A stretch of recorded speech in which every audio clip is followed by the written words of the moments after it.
This is a Fox News alert ahead of today's historic impeachment vote in the House. A group of Republican lawmakers, including our next guest, met with the president last night at the White House. So what did they talk about? I think we have a pretty good idea, but let's ask him.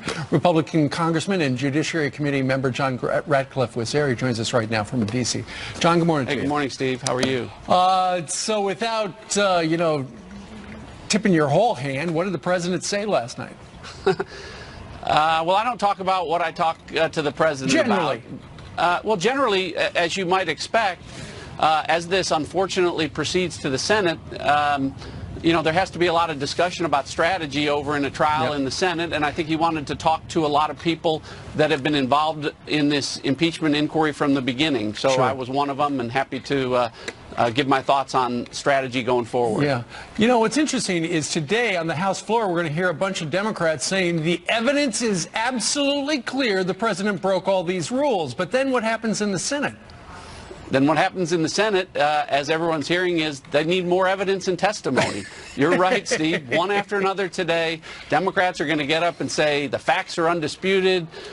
You have everything you need to impeach the president. At the same time, Chuck Schumer's over there saying we need more evidence and testimony in the trial in the Senate. It's so duplicitous and disingenuous, but the American people will see that. Nancy Pelosi is a smart politician, but she really ultimately probably does not want to be held in this vote, but she's being held hostage by somebody, isn't she?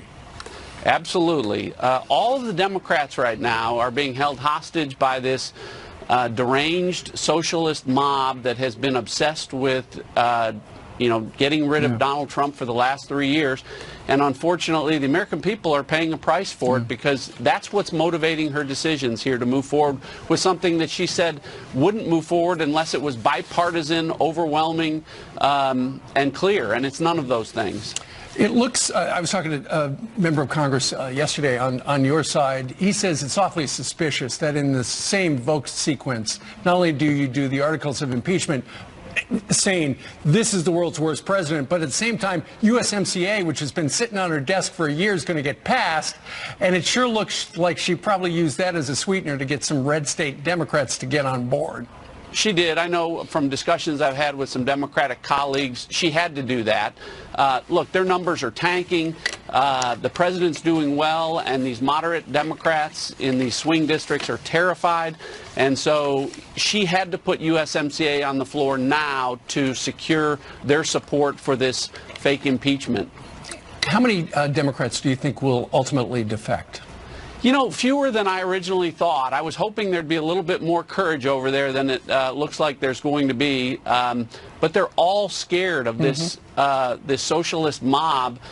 They know they won't survive a Democratic primary, if they don't support impeachment, and they're just trying to survive today, and they'll worry about the general election in November.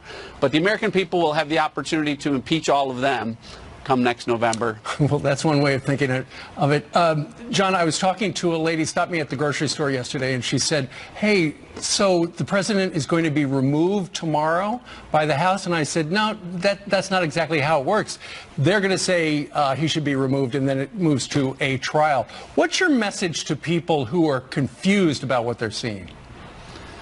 You shouldn't be confused about the fact that we're impeaching a president today where there's been no crime alleged and there is no victim. How there's going to be a Senate trial where there's no crime and no victim, I think that's why it's going to be a short trial over in the Senate. All right. Let's see what happens. John Ratcliffe. You bet. Thank you very much. You bet. Busy Thanks, day. Steve. All right.